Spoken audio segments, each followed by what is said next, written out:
திருச்சியில சத்திரம் பஸ் ஸ்டாண்டில் லலிதா ஜுவல்லரின்னு ஒரு ஜுவல்லரி இருக்குது. அதுல ஒருத்தன் திருடிட்டான், பிடிச்சிட்டாங்க. அந்த ஓனருக்கு என்ன வருத்தம்னா, அதே சத்திரத்தில் அந்த லலிதா ஜுவல்லரி ஒட்டு 4-5 நகைக்கடை இருக்குது. அந்த கடையில எல்லாம் திருடாம என் கடையில மட்டும் எப்படி திருடுனா?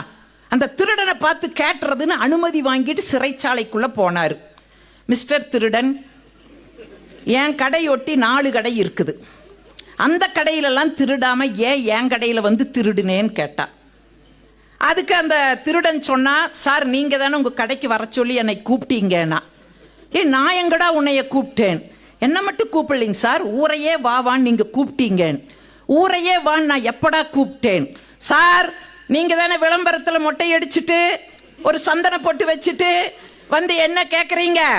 என் கடையில நகை வாங்கறதுக்கு முன்னால 4 கடைக்கு போங்க, விசாரியுங்க, அப்புறமா என்ற கடைக்கு வாங்க, நீங்க தானே சார் கூப்பிட்டீங்க.